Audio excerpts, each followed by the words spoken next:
Je commence par la journée du 11 juillet 1944. J'étais fromager à Loisias. Et le 11 juillet, je descendais du hameau de Champagne. Les premières maisons de Loisias m'ont dit: fromager, sauve-toi, les Allemands sont là. Vouliez-vous que j'aille? Je ramenais le lait pour faire les fromages à la coopérative. Bon, donc le 11 juillet, j'ai été arrêté avec d'autres camarades de Loisias, Paul Boreau, Raoul Genaudet et un autre gars de Saint-Amour qui était venu au ravitaillement, qui ont été arrêtés. On nous a mis sur la place d'appel de la mairie et on nous a monté dans les cars pour partir. Alors là, on est parti en direction de Gigny, Saint-Julien. Mais arrivé de l'autre côté du village de Gigny, on a trouvé un maquisard qui avait été fusillé parce qu'il croyait que c'était du renfort qui arrivait pour eux, pour la résistance. Alors, il y a encore sa tombe, qui s'appelle au pont de Croupet. Après, on est parti sur Saint-Julien.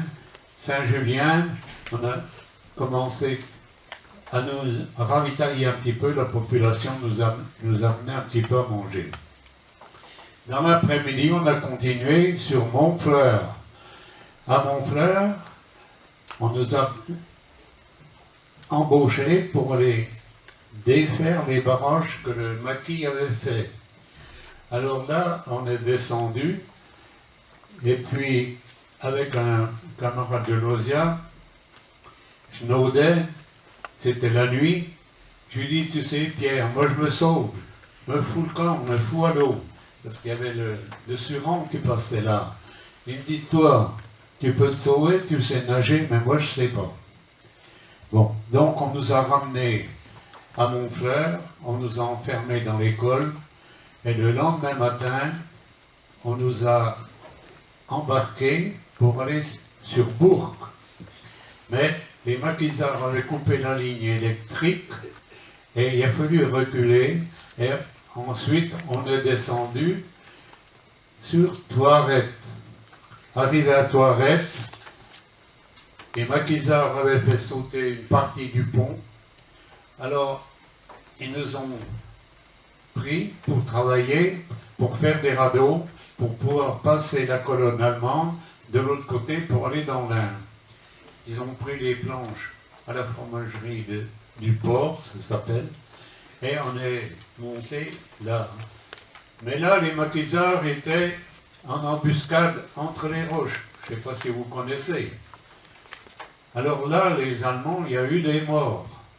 Alors le 11 juillet 1944, certains de mes camarades ont été creuser les tombes pour ensevelir les Allemands.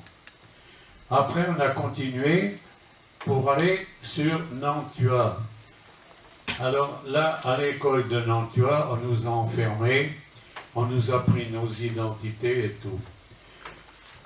Là, à l'école de Nantua, j'ai retrouvé un camarade d'Orgelet qui s'appelait Jean...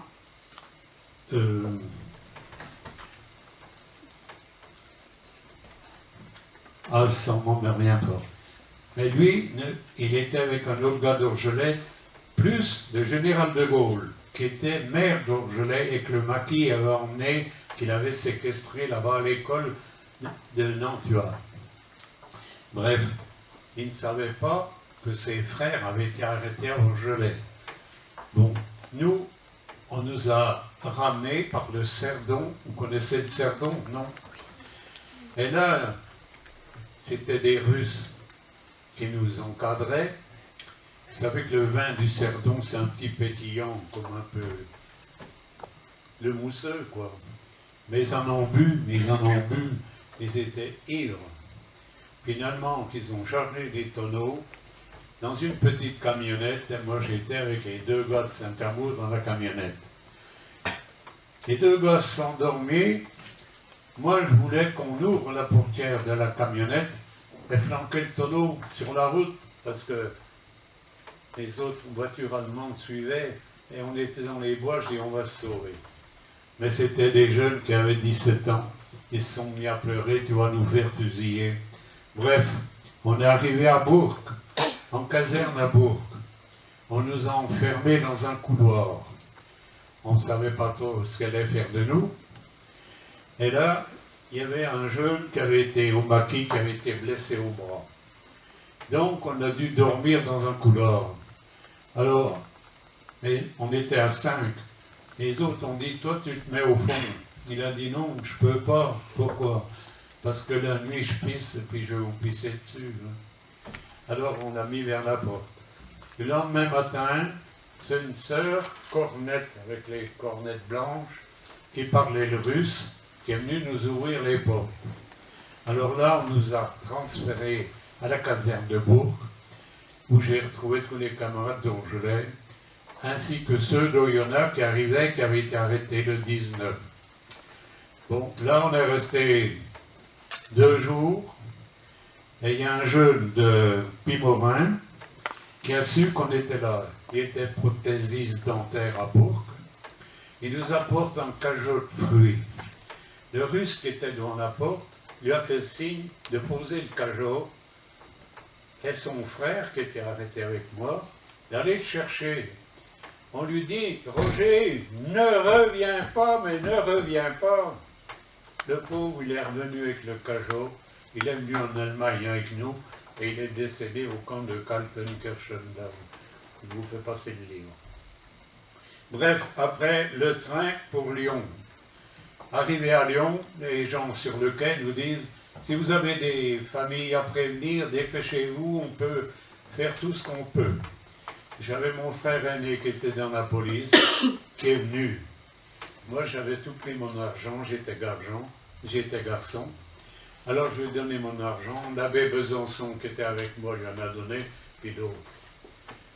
Et il dit, je ne sais pas ce qu'ils vont faire de vous, les voix ont toutes sauté cette nuit.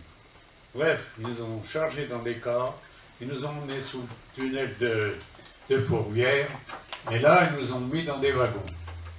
Là, on est parti, on ne savait pas où on allait, direction Paris. Arrivé à Paris, après, direction Compiègne. Le camp de Compiègne, Rolla-Lieu. Et là, on est resté 3 jours. Et là, il y a eu un seul gars qui a pu s'en aller parce qu'il avait des papiers d'origine suisse. Il habitait un petit hameau de Pont-de-Pointe. Bref, on est parti en train, tout nu, parce que c'était défendu de garder ses habits pour ne pas pouvoir s'évader. Alors là, on nous avait donné une boule de pain et puis une espèce de saucisse. Mais à 80 dans un wagon, par une chaleur du mois de juillet, on étouffait. Et puis finalement, que le 3e jour du voyage, on s'est aperçu qu'au plafond, il y avait une crosse. Parce que la Croix-Rouge nous avait distribué des boîtes de sardines. C'est bien gentil, mais comment les ouvrir? Il y en a qui savent ouvrir les boîtes de sardines, là. S'il y en a un, donnez-moi la solution. Alors personne. Alors, en se pendant après la crosse, on a réussi à l'arracher, et avec la crosse, on ouvrait les boîtes de sardines. Le dernier wagon, ils ont eu les clés pour ouvrir les sardines. Bon, au bout du 3e jour, nous sommes arrivés au camp de Hemgam. Quand ils ont ouvert les portes, on étouffait, il fallait sauter en bas des wagons, et là, les gardiens étaient avec des chiens.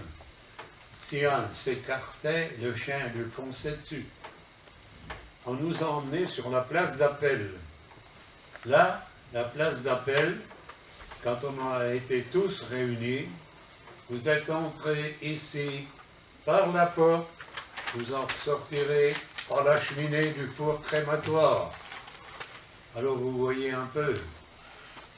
Donc, une fois tous réunis, et des discours des Allemands, on nous a passé aux douches, enlevé les cheveux tout partout, et puis on nous a donné les habits rayés. Mais quand on sortait, il fallait, avec un petit bout de tissu,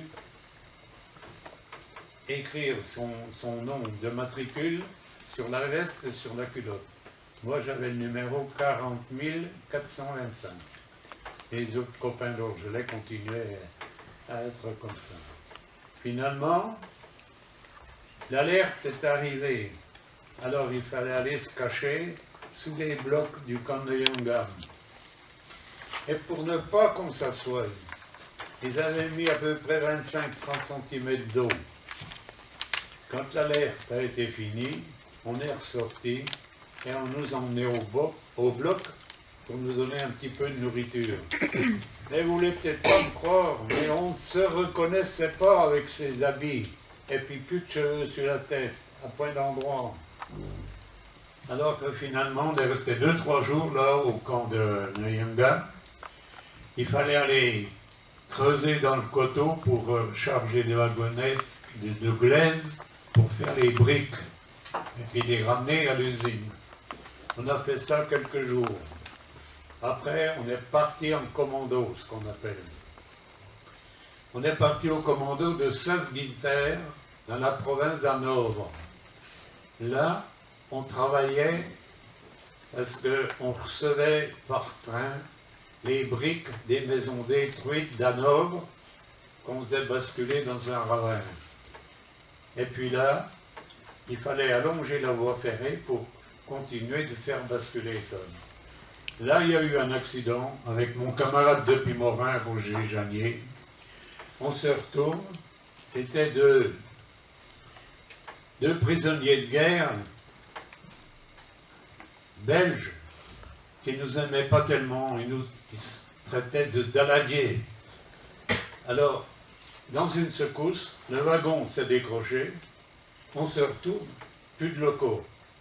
Alors je dis à Roger Janier, il faut qu'on saute. Non, non, Paul. Ben si. Je l'ai poussé, on a sauté dans un buisson. Et devant nous, il y avait un gars de Yonard, Chapuis, et puis un directeur de restaurant. Alors, Chapuis, il a eu le bras cassé, puis le directeur de restaurant, il a eu la jambe cassée. Enfin, on est rentré le soir au commando. Et là, le commando, tous les jours, appelle, matin et soir. Mais c'est pas possible, les Allemands ne savent pas compter. Ils ne trouvaient jamais le compte, mais jamais. Il fallait qu'il pleuve, qu'il neige, rester sous la pluie ou la neige en attendant qu'il recouvre. Un jour, on est resté je ne sais combien d'heures. Pourquoi? Parce que le chef de camp ne s'était pas porté sur la liste. Bref, on est resté là 28 jours. 28 jours, le midi, on nous apportait la soupe. Dans des bouteillons, c'était chaud, c'était pas mal. Mais pour manger la soupe, c'était tous les jours la même chose. On avait un gars d'Orgelet, Frelin, qui ne pouvait pas la manger. Qu'est-ce qu'il fallait faire pour ce camarade? Alors c'est bien qu'on a décidé qu'un jour, c'est moi qui lui donnais mon pain quand on rentrait au camp, puis le lendemain c'était un autre, puis il me donnait sa soupe, et ainsi de suite. On est resté 28 jours là. Revenir au camp.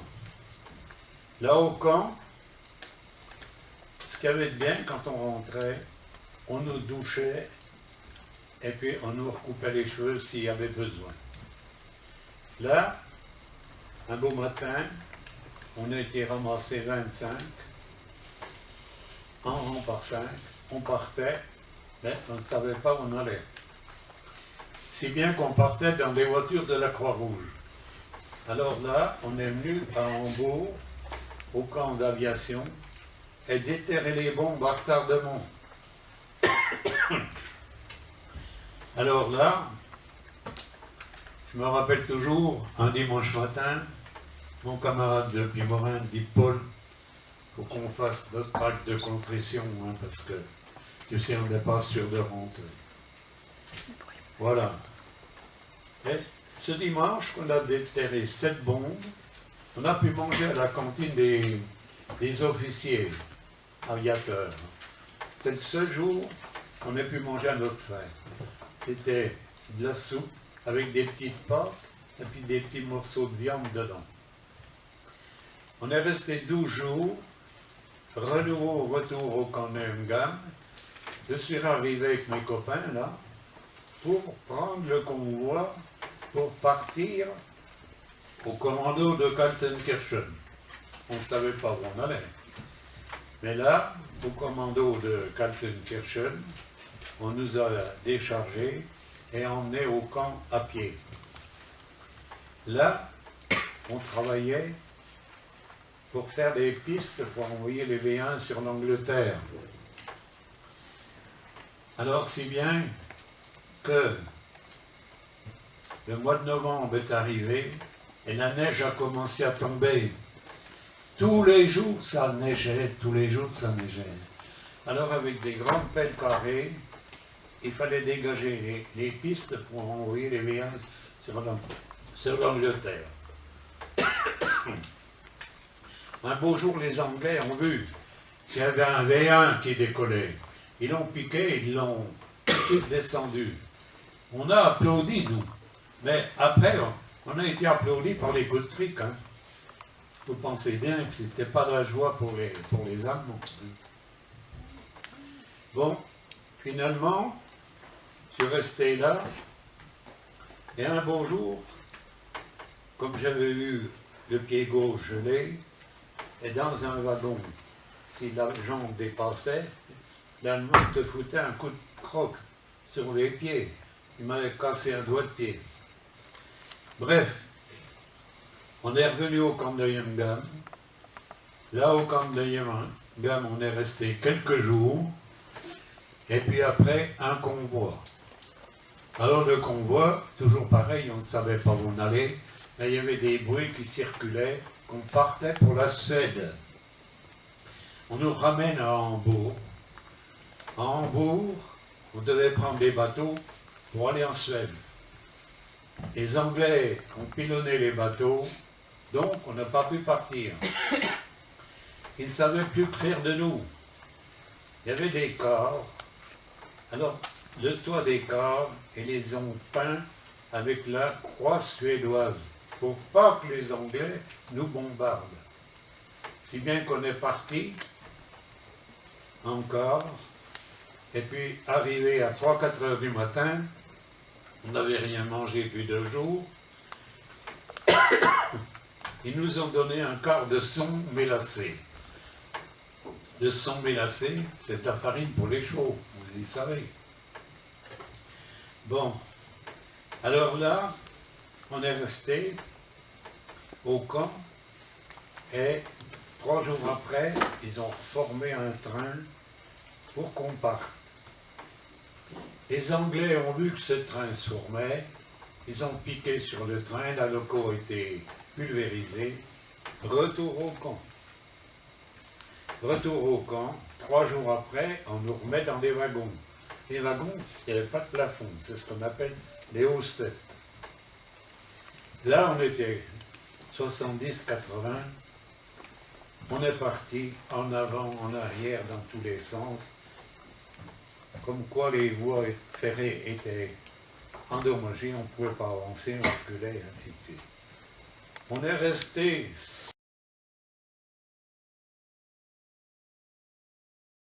Alors un bon matin, elles ont tous leurs numéros de matricule tatoués sur le bras. Franzouse, la guerre finie, Ruskov ist. Ben vous pensez qu'on était heureux. Et dans le camp de Ravensbrück, il y avait des poules, des oies, des canards, des lapins, tout ce qu'on voulait. On crevait de faim. Alors il ne faut pas demander si on se dépêchait de tuer ce qu'on pouvait, d'y faire cuire et puis d'y manger.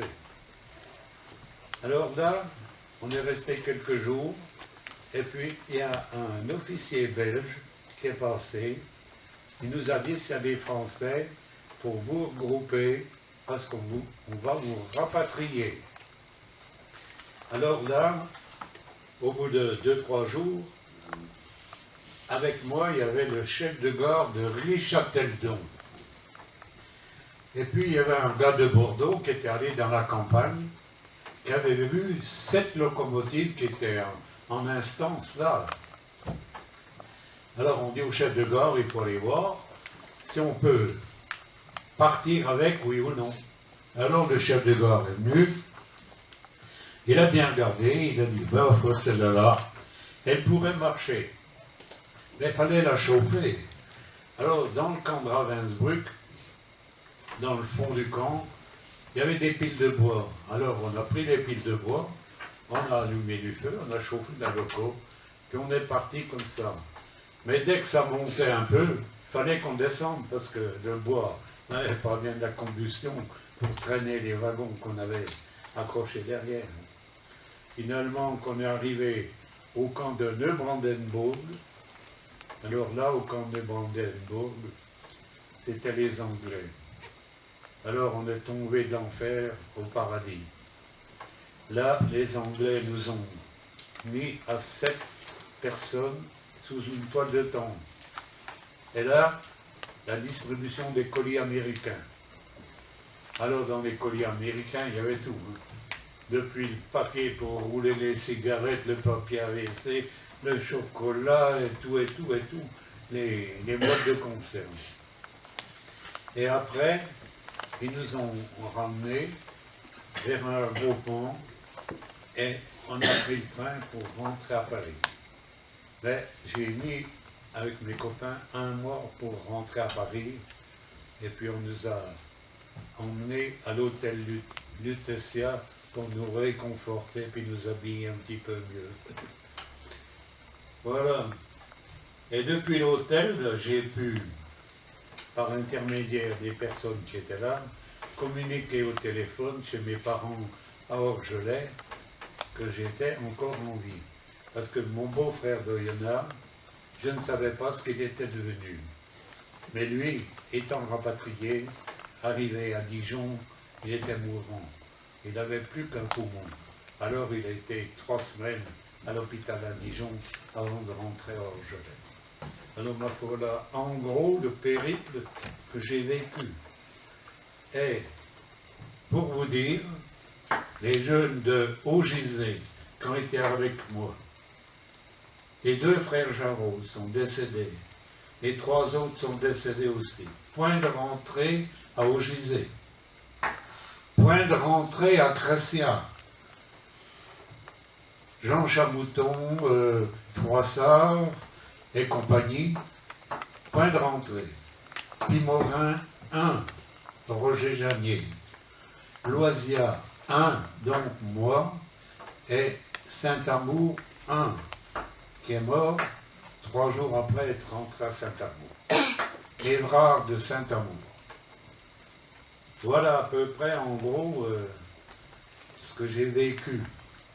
Et aujourd'hui, je suis, paraît-il, le seul survivant français de ce commando de Kaltenkirchen. Parce que le commando de Kaltenkirchen, au bord de la Baltique, des moins 20, moins 25, tous les jours. Et allez, avec les tenues rayées qu'on avait, point de chaussettes, rien du tout, n'avait qu'à voir. Et quand il y avait un mort, le midi, ceux qui nous amenaient la soupe pouvaient le ramener au camp. Mais dans l'après-midi, les morts qui étaient sur le terrain, il fallait les ramener au camp. Parce qu'au camp, il fallait qu'ils aient la tenue avec le numéro de matricule. Tant qu'ils n'avaient pas retrouvé le numéro de matricule, on était en appel. Voilà. Les appels, vous savez, c'était long, hein. Je vous le dis.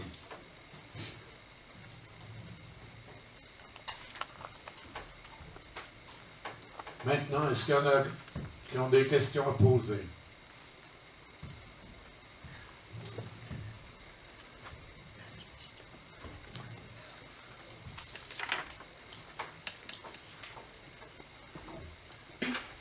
Parce qu'au point de vue nourriture, le matin, on appelait du café, c'était de l'ersatz. C'était un peu d'eau chaude noire. Le midi, où on avait les bouteillons de soupe sur le chantier, et le soir, en rentrant au camp, on avait 2 tranches de pain avec une tranche de, on dit de la margarine, ou bien une tranche de saucisson, ou quelque chose comme ça. On y appelait comme ça, mais c'était pas grand-chose, je vous le dis. Hein.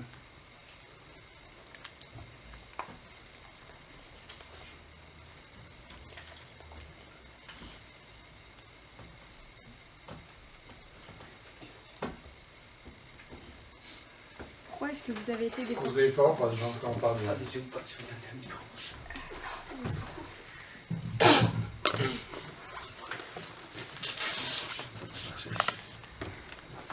Pourquoi est-ce que vous avez été déporté?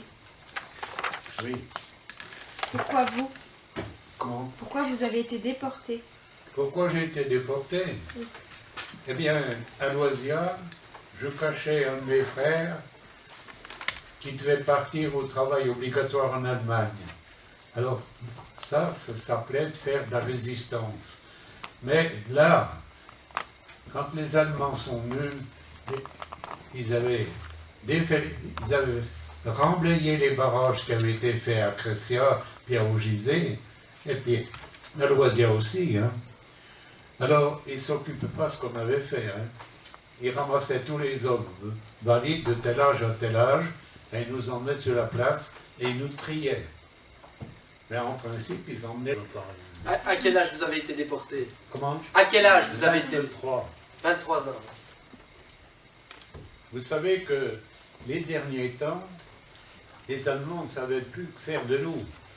Mais ils avaient reçu l'ordre d'Hitler de tout fusiller, les déporter pour ne pas laisser de traces. Alors, c'est souvent ceux qui ont fait de la marche à pied, des colonnes, qui ont été fusillés. Je vais vous raconter une histoire. Monsieur Bouquet, ici, de Lons-le-Saunier, il a fait de la marche à pied. Et il avait un copain qui n'en pouvait plus. Ah, il dit, j'en peux plus, fous-moi dans le buisson. Il l'a mis dans un buisson. L'Allemand y a vu, il a tiré un coup de revolver dans la tête. Ils sont partis. Mais le gars, il n'a pas été tué. Et pendant 48 heures, il a râlé, il a râlé. Et la première maison, j'ai une femme qui entendait des cris. Elle se demandait où ça venait. Alors elle est venue, elle l'a secouru. Et il ne savait pas quand il est rentré qu'il était rentré. Mais il a été à une réunion à Paris, puis il a dit un tel. Et un tel, il est rentré. Mais il a tiré je ne sais combien d'hôpital, parce que il y a une femme qui s'est occupée de lui, puis voilà comment ça s'est passé, quoi. Vous savez, il s'en est passé des drôles dans les camps, hein, je vous le dis.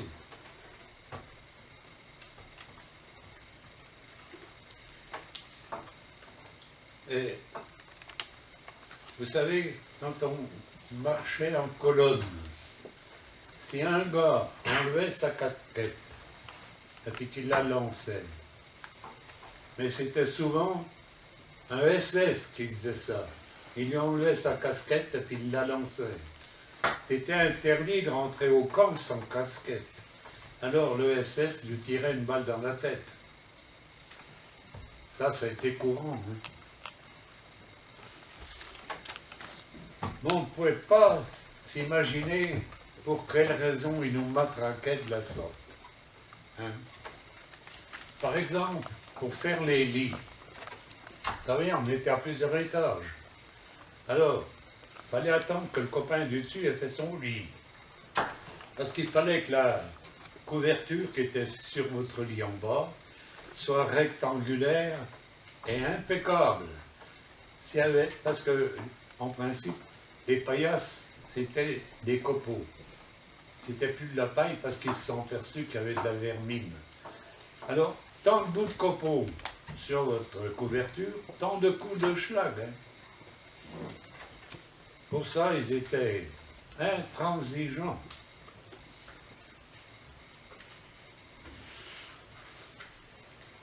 Et par exemple, au camp de Hemgan, les gars qui partaient au travail, c'était en musique, en rang par 5.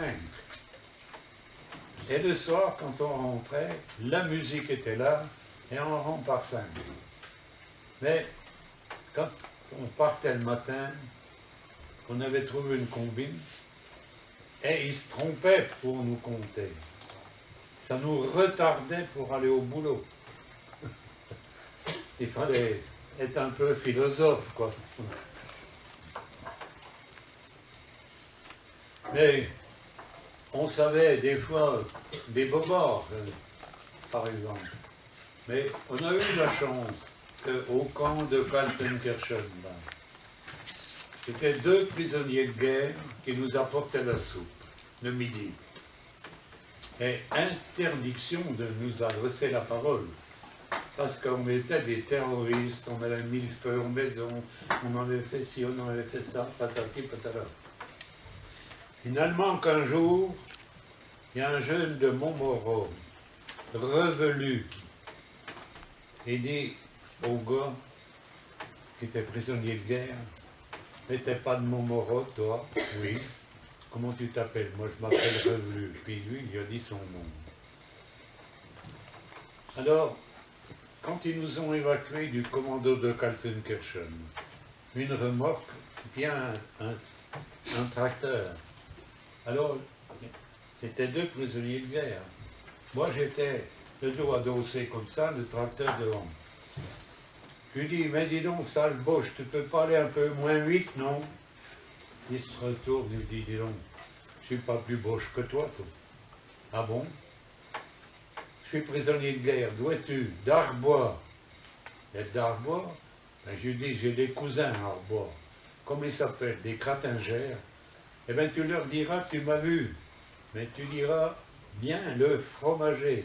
Parce que j'avais un cousin qui était parti au travail obligatoire. C'était pas pareil. Et effectivement, il a prévenu mes familles à Arbois. Et puis à Arbois, ils ont prévenu aux jeunes que j'étais encore en vie, quoi. S'était passé le retour à la vie quotidienne? Comment? Comment s'était passé le retour à la vie quotidienne, en fait, pour vous? Quand vous êtes rentré à quelle date Je suis rentré le 11 juillet. Vous êtes parti le 11 juillet, donc, 44, et vous êtes rentré le 11 juillet 45. 45, d'accord. Voilà. Ouais. Ben, quand je suis arrivé à Orgelet, j'avais pas bien les cheveux de recouper, et puis, comme c'était l'anniversaire, tout le monde était parqué devant la poste où le gendarme de Sterle a été fusillé. Alors tout le monde me questionnait, puis ici, puis celui-ci, puis celui-là. Pierre Menouillard, quand le nom me revient. Pierre Menouillard, qui avait son frère qui avait été arrêté par le maquis à Nantua, il avait ses 2 frères, ses 3 frères à Orgelet qui ont été arrêtés. Le Claude, peut-être que vous l'avez connu son épouse, qui était dentiste ici à Lons, et puis Bernard. Mais Claude, en défaisant les barrages à Dortan, il avait reçu une pierre sur le pied. Alors il boitait. Alors il l'avait libéré avec un autre gars d'Orgelet qui était myope, qui ne voyait pas clair. Mais autrement, les 3 frères, par exemple, pour parler d'un cas comme ça, à Conliège, les 3 frères Sainte-Barbe, pas un de rentré. La maman en a perdu la tête, et tous les jours, tous les midis, la maman mettait les 3 assiettes parce que ses fils allaient rentrer pour dîner.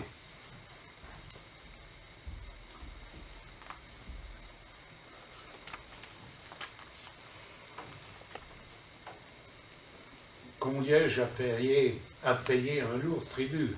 Il y en avait beaucoup de Conliège qui étaient avec moi. Mais il n'y en a plus. Ils sont tous morts. Oui. Quand est-ce que vous avez recommencé votre travail de fromager, alors? Eh bien, j'ai recommencé un peu plus tard. Parce que, bon, le fromager de Loisias qui est prisonnier de guerre, comme il est rentré, il reprenait son boulot. Alors, moi, je suis resté à Orgelet chez mes parents un petit peu.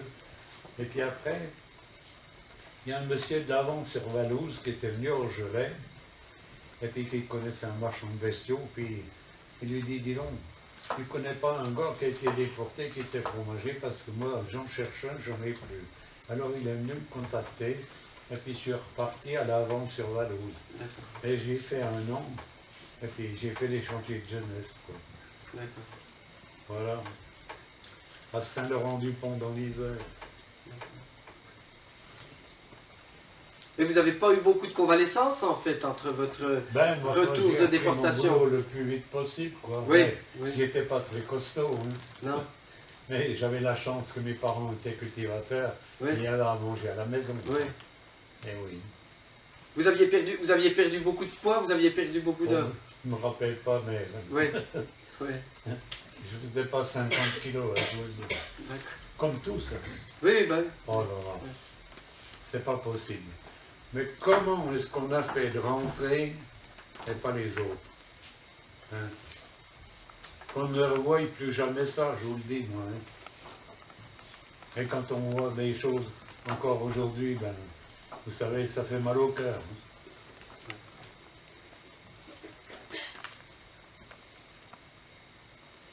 Et puis quand ils ont évacué le commando de Salzgitter, quand les SS ont évacué le commando, c'est parce que les Américains arrivaient, c'était les Soviétiques qui arrivaient? Et on ne savait pas grand-chose. Parce que les deux prisonniers de guerre, là, Oui, l'autre d'Arbois, oui, ils fauchaient les journaux dans Oui. les fermes. d'accord, Et puis ils les amenaient, alors ils les mettaient sous le bouteillon. d'accord.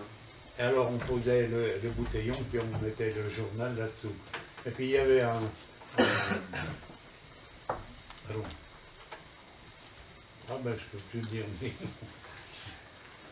il y avait un prof d'allemand et de français qui était là, et puis qui traduisait. Parce qu'on travaillait tous les jours, même le dimanche matin. D'accord. Alors le dimanche après-midi, avec une brique, il fallait frotter sur les tables. Ils ne savaient pas pourquoi, mais il fallait frotter. Hein. D'accord. Alors on se réunissait là, et puis ce prêtre-là qui parlait les deux langues, il nous disait à tel endroit, il y a ci, il y a ça.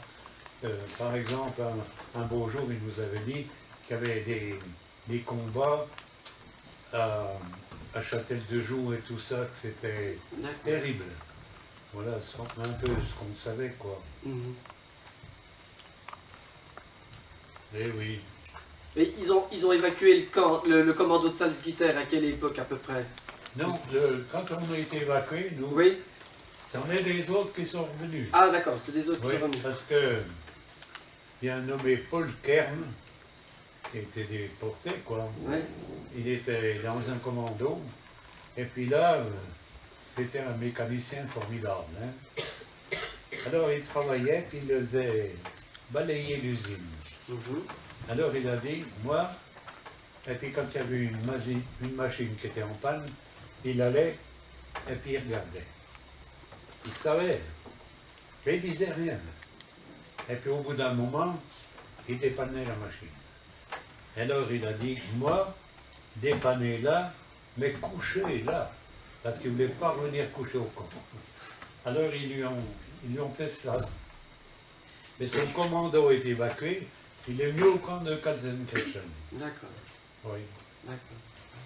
Alors on en parle dans le petit livre que je Dans le n'ai petit pas livre. fait. Parce que ce Paul Kern, sa femme, elle était postière à Monceau-Vaudreuil. Et puis lui, comme il était un mécanicien, puis bon mécano, il s'est dit un jour, il faut que je fasse quelque chose. Alors, il avait une camionnette Mhm. qui chauffait au charbon, vous savez. Oui, un gazogène, oui. Alors il a dit, les boches, je vais les avoir. Alors il a fait une deuxième chaudière, si vous voulez, avec la porte. Il mettait un gars dedans et il passait la ligne de démarcation. Ah. Mais après, il a dit, je vais en faire une plus grande. Il en passait deux. Il a été dénoncé Il a vu au camp de concentration. Oui, c'est ça, il avait. Vous savez, les dénonciations, c'était quelque chose, hein. C'était quelque chose. Ah oui. Le Paul Kern. Comment? Est-ce que ça a été difficile de parler du camp après, quand vous êtes revenu? Oui, parce qu'il y a des gens qui n'y croyaient pas. Ils disaient, ce qu'ils nous disent, ils n'ont pas pu y vivre. Hein? Mais on y a bien vécu. Il a bien fallu. Il a bien fallu. Je vais vous dire, il y avait 2 qui sont morts tout de suite au bout d'un mois. C'était le fromager de Désertin. Alors il n'arrêtait pas de pleurer jour et nuit. Parce que étant fromager, comme il était parti, il fallait que sa femme laisse le logement. Alors il en pleurait jour et nuit. Et puis il y avait un autre de Crescia, Miana, qui est mort au bout d'un mois. Mais c'est pas possible de voir ça, il n'avait jamais pris le train, il ne savait pas ce que c'était qu'un train.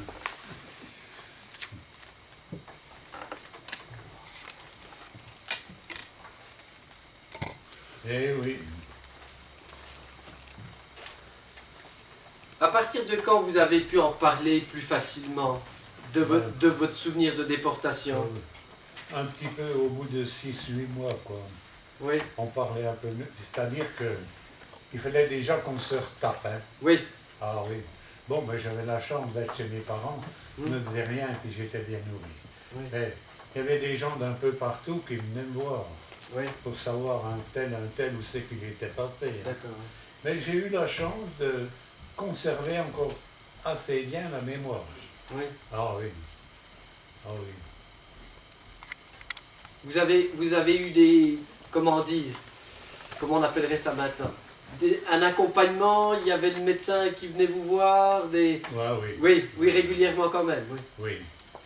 Oui, parce que il y avait bien des gens qui ne savaient pas comment leur fils avait fini, puis Oui. où il était passé. Oui, Et, vous savez, bon, on a été, en principe, on se regroupait pour rester ensemble. oui, par nationalité. Ils prenaient Oui. par exemple 25 ou 30 gars, les autres, Oui. c'était fini. Mhm. Ils ça partait ailleurs, quoi. Oui, oui, oui. Parce que dès qu'un commando, il y avait assez de morts, on ramenait des vivants.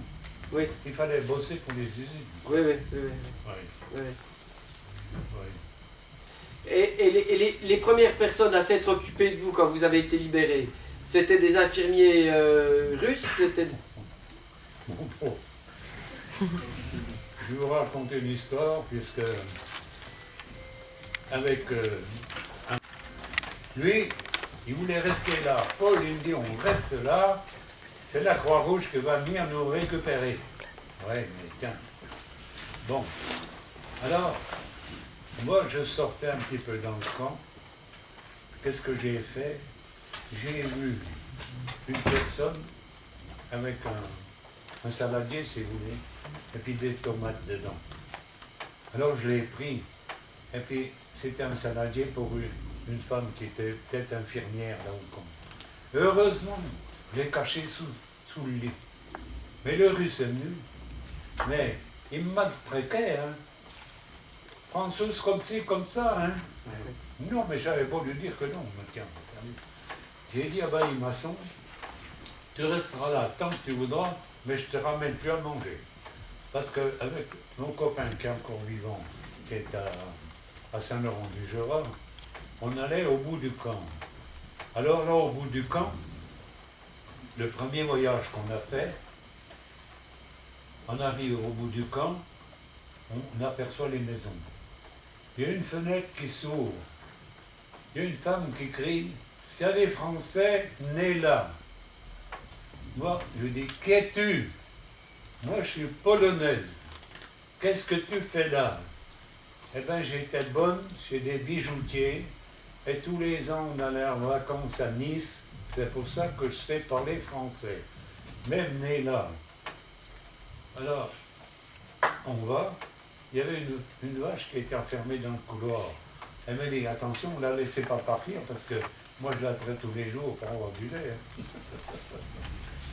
Alors, elle nous a donné un peu d'ersatz chaud.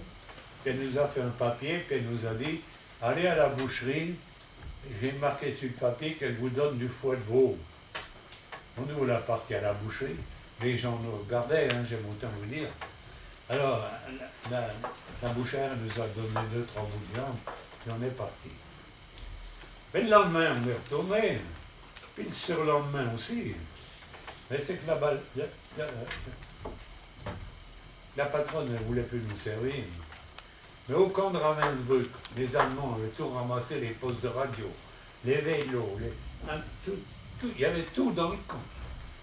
Alors, il y avait des sacs, mais il y avait des sacs de vêtements. Alors, on prenait des tabliers, on prenait des robes, et puis on allait à la boucherie, puis on lui faisait signe de couper, et puis on lui donnait. Ah oui, trop cool. On en a vu ça. Et c'était des infirmiers russes là-bas à la... C'était les Russes, oui. Oui, qui vont... On a été arrêtés. Les Allemands sont passés à Chou, au-dessus de Molinges, Viry. Alors j'avais été faire un remplacement de fromager. Et puis, ce gars, il m'a reconnu, étant en caserne à Bourg. Mais, je lui dis, dis donc, frac, t'as une belle tenue? Mais il me dit, bien sûr. On avait fait le mariage, et puis on était en train de souper, les Allemands sont venus, ils m'ont ramassé, avec son chapeau, le papillon et tout. C'est lui qui m'a reconnu. Bon, quand on est parti dans les trains, le pauvre, il était malade, il a vomi dans la tinette, vous savez, il nous avait donné un tonneau pour uriner puis faire les excréments. Il a perdu ses dentiers dedans. Eh ben, le pauvre malheureux, hein. Comment on fallait faire? Eh ben, il n'a rien eu à faire, il a plongé pour les récupérer. Hein.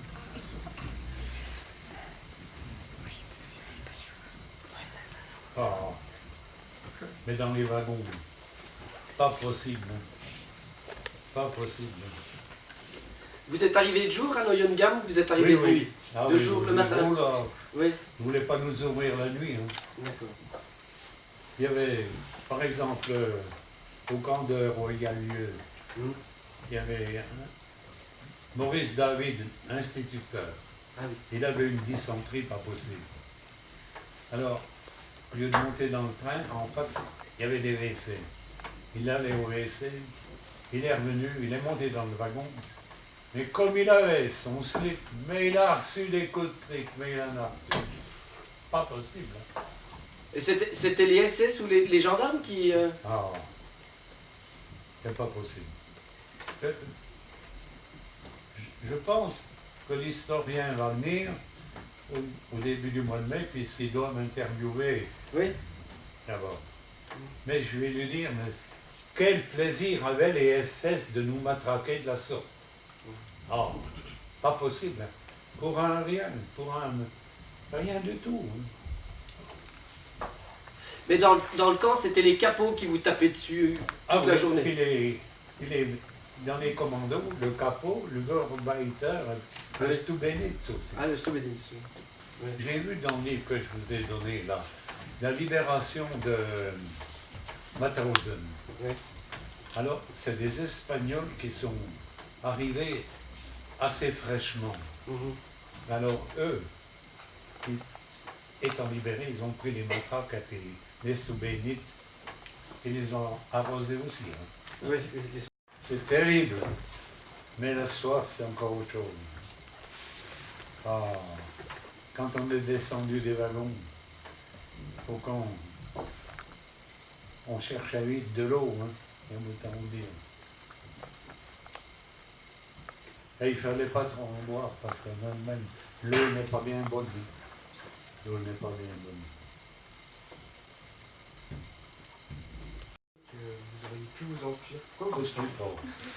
À un moment, au tout début, vous avez dit que vous auriez pu partir. Pourquoi vous n'êtes pas parti? Ah. Pour s'évader, c'était difficile. Je vais dire, la première fois que j'aurais pu m'évader, c'est en caserne à Bourg. Parce que un officier allemands avaient récupéré 2 postes de radio.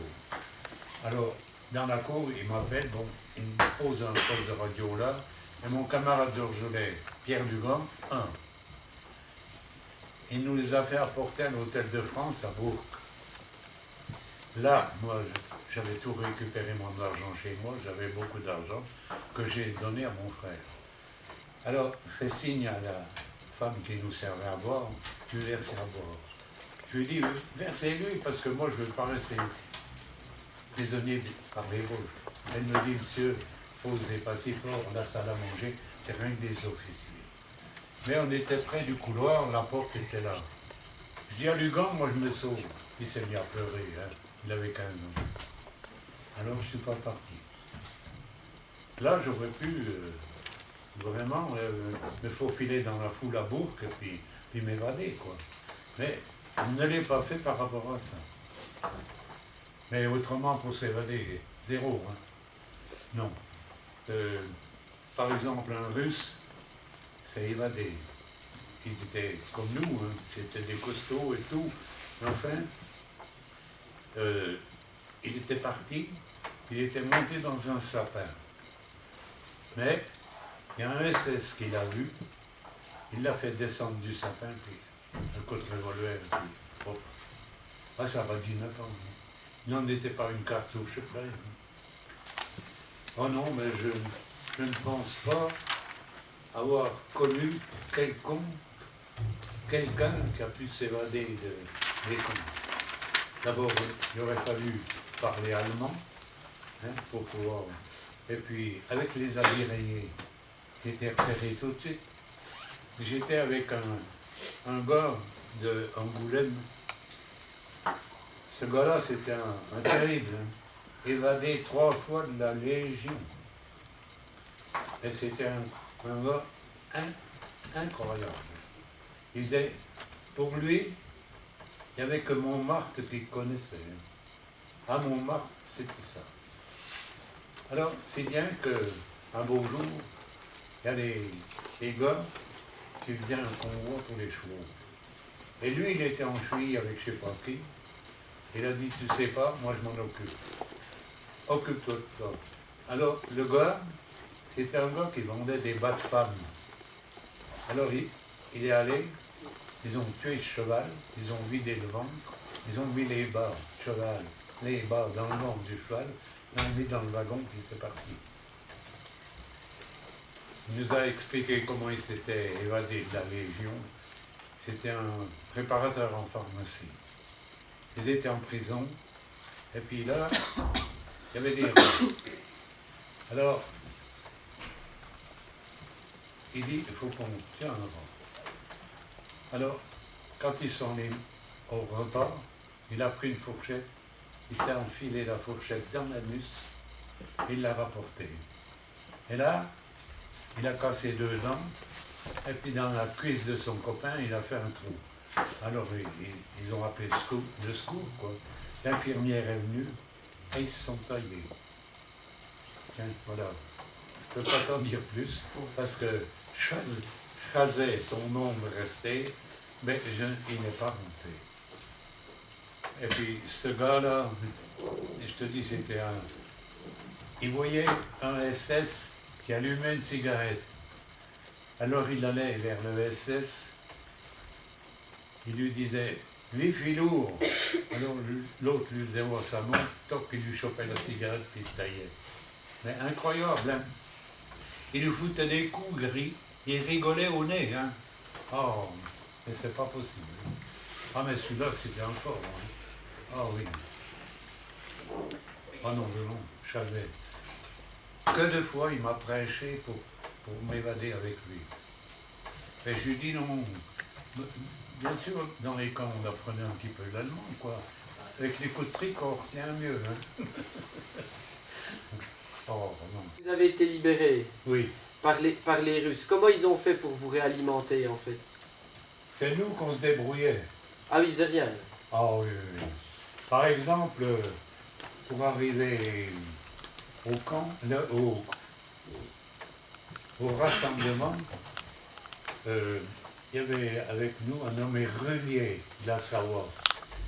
on a été allé dans une ferme, on a fauché un cheval, on l'a tué, et puis on a coupé les morceaux. Parce qu'en Allemagne, il y a des silos de pommes de terre partout. Alors le train avançait tout doucement, on allumait du feu, on faisait chauffer les patates, et puis avec la graisse de cheval, Mais les Anglais, vous nourrissez mieux, par contre. comment? Vous avez été mieux nourri avec les Anglais. Ah ben les Anglais, on n'est pas resté longtemps parce qu'ils Oui, nous ont donné un colis. un colis, d'accord. Un colis pour 7. D'accord. Mais il y avait à manger, c'était bien. Puis après, on est passé, puis alors ils nous ont emmenés dans un camp, et là on attendait pour reprendre le train pour rentrer en France. D'accord. Voilà. Mais bon, c'était ravitaillé, quoi. Mhm. D'accord. Et vous êtes rentré en France avec vos habits de déportés ou... Ah non, Ah non, non, ils vous avaient quand même habillé. ah ben, j'aurais dû.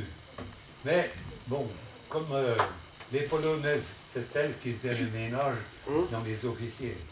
Alors c'était ouvert. Hein. Moi je suis allé, et j'ai fouillé. Oh là, un beau complet. La Saint-Maritaine à Paris. J'ai pris le complet. Mais bon, il y a un Russe qui est venu puis qui m'a foutu une volée puis qui m'a pris mon complet. Ah oui. Alors j'ai ramassé des vêtements comme j'ai pu, quoi. D'accord. Vous savez, c'était vraiment l'exode. Hein. Oui. Mais vous êtes pas arrivé quand même. Vous êtes arrivé quand même habillé, quand Ah même. ben, oui, oui. Oui, quand même, oui. Parce qu'il y avait de quoi faire dans les villas des SS. Hein. Ah oui, c'est ça, oui, en pillant Voilà. un peu, oui, en récupérant un peu à droite à gauche. Oui. Il y en a qui sont rentrés avec la BIC. Par exemple, M. Mazina d'Arbois. D'accord, Sa veste, il l'a remis à la mairie. Hein. Il n'a D'accord. rien fait. Hein. d'accord, Mais moi, je me suis repenti de ne pas l'avoir ramené, quoi. d'accord. Oui. J'aurais pu. Hein. Mais on avait un peu de pouls, hein. Alors on ne Oui. tenait pas à rester avec nos habits comme ça. D'accord. Vous aviez des personnes avec vous qui étaient malades du typhus ou du... Oh là, oui. Oui, beaucoup. Il y avait des gens qui ne pouvaient plus marcher. Hein. D'accord. Ah oui, oui, oui. Oui. Ils les emmenaient sur des civières, dans des regroupements quelconques, quoi. D'accord. Oh, mais on n'en pouvait plus, hein. C'était plus que temps. Hein. Ah oui. Je me vois toujours un dimanche matin, on était sur un coteau, là, au camp de Ravensbrück. Qu'est-ce qu'on voit arriver? Une traction en moins. Oh, dis donc, le gars, il descend, il nous voit, là, il nous dit, vous êtes les déportés, là? Oui, je cherche ma femme. C'était d'Astier de la Vigerie. Vous avez Ah, entendu oui. parler? Oui, Emmanuel Dastier de la Elle Vigerie. était passée au four crématoire 2-3 jours avant. Ah, Alors, il nous a donné du papier, un crayon, écrivez vite une lettre, on les postera à Paris demain. Mais ils y ont fait. Hein. ah oui, d'accord. Oh. D'accord. Mes parents s'emmenaient devant la poste, ils arrêtaient de tourner du foin, comme on dit. Ouais. Le postier ouvre la fenêtre. Secrétaire, dépêchez-vous. Qu'est-ce qu'il y a? Votre fils a écrit. Tout le monde s'est mis à courir. Eh oui. Mais est-ce que vous avez eu des compagnons qui, on va dire, se sont mis à trop manger d'un seul coup et puis qui sont tombés malades ou... Ben, oui, il y en a Oui. qui sont restés sur le terrain pour avoir trop mangé. Mais qu'est-ce qu'ils sont devenus? Oui, On ne peut pas savoir. Hein. d'accord. Mais je vais dire à mon fils, là, j'étais allé en Saône-et-Loire poser une plaque de Gavikademé. Mhm. Et un nommé Thirier qui était là, puis déporté. Tiens, je lui dis, t'es où toi? Au camp de Ravensbrück. Ah ben moi aussi. Il me dit, t'as les photos? Ah ben je lui dis non. Ben il me dit, je te les enverrai. Il me les a envoyés. Je les ai cherchés l'autre jour à Champagnol, pas pu les retrouver. Je me les apportés là. Parce que c'était un gars qui était photographe, D'accord. et puis comme il y avait des appareils de photo tout partout, alors, Oui, oui. il a récupéré ce qu'il a pu pour prendre des photos, mais il y a des temps morts, pas possible. Hein. Et je me demande où j'ai pu les enfiler. Donc c'est juste à votre libération, ça. C'est juste à votre libération. Ah oui. Ouais. Voilà. Il y a des fois qu'on va loin pour se rencontrer. Hein.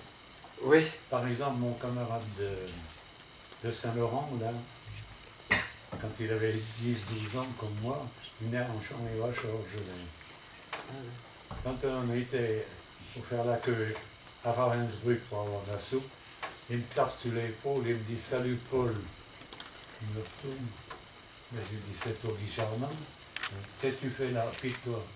Mais je lui dis t'es bien plus costaud que moi. T'as eu à bouffer. Ben il me dit les boches nous laissaient ramasser les poires à mon Dieu qu'on mettait dans les poches pour les manger le soir. Alors oui, on s'est rencontrés. Ouais. Ben le pauvre, il est à l'hôpital à Montbier. Vous n'êtes pas arrivé parmi les premiers déportés en fait. Voilà. Il y a beaucoup de déportés qui étaient déjà rentrés. Ah oui. Oui, Il y en avait qui étaient rentrés avant moi, oui. oui. Par exemple, Pierre Dugan, lui, il Oui. a été évacué en Suède. Ah oui. Il est rentré beaucoup plus tard. Ah, il est rentré plus tard, oui. Ah D'accord. oui. Oui. Oui. D'accord. Ah, tout dépend où on était. Hein. Oui, oui, oui, oui. Par exemple, ceux d'Oyonnax, qui étaient avec moi à Ravensbrück, Oui. ils avaient été dans une ferme, ils ont pris un cheval et puis une voiture. Ah oui. Alors, et puis moi j'avais demandé pour partir avec eux, mais il m'a dit Paul on ne peut pas te prendre parce que le cheval boite et puis on est déjà assez chargé. Mais eux, directos Berlin, Ah oui. vous voyez, c'est pas énorme hein, depuis Ravensbrück à Berlin. D'accord. Alors après Berlin ils ont pris l'avion puis ils sont rentrés. Quoi. Oui, d'accord. Avec un cheval Et bois. là on ne nous demandait rien. On vous demandait rien du tout. Non. Non. Tout ce qu'on nous demandait, est-ce que vous avez de la famille à prévenir? D'accord, oui. Alors ben oui, tout de suite quoi. Puis, D'accord. j'ai téléphoné chez moi. Mes parents habitaient à côté de l'hôtel. D'accord. Alors, je téléphone à l'hôtel. Je dis c'est l'hôtel Ganvar. Ah non, c'est plus l'hôtel Ganvar. Qui est là? Je dis c'est Paul Cratinger. Ah ben attends, la belle-sœur est là devant la porte. Ça a réussi comme ça. Quoi. Oui. Mais on vous a rien donné, je veux dire, on vous a pas donné d'habits, on vous a pas donné d'argent, on vous donnait Ah, rien. non. Non, rien, non. Oui. Puis les trains, ça circulait pas comme ça. Hein. Oui, oui. Et puis à Lons, là, il y avait des gens qui étaient inscrits pour rapatrier les déportés. Alors c'est un marchand de vin qui m'a ramené à Orgelet. D'accord, oui. Oui. Ah oui, donc du coup, c'était un petit peu...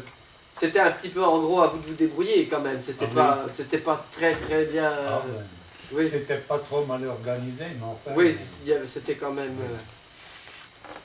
on était heureux de rentrer dans un lit. Hein. Oui, je pense. Parce que, vous savez ce que c'est qu'un chalit? Eh bien, au camp de Yungan, on était 5 dans un chalit. 3 comme ça, et puis 2 comme ça. Alors les pieds de l'autre sur la figure.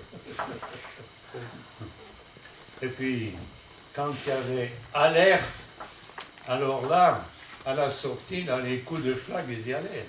Pour pouvoir descendre vite dans les sous-sols. Oh, ouais.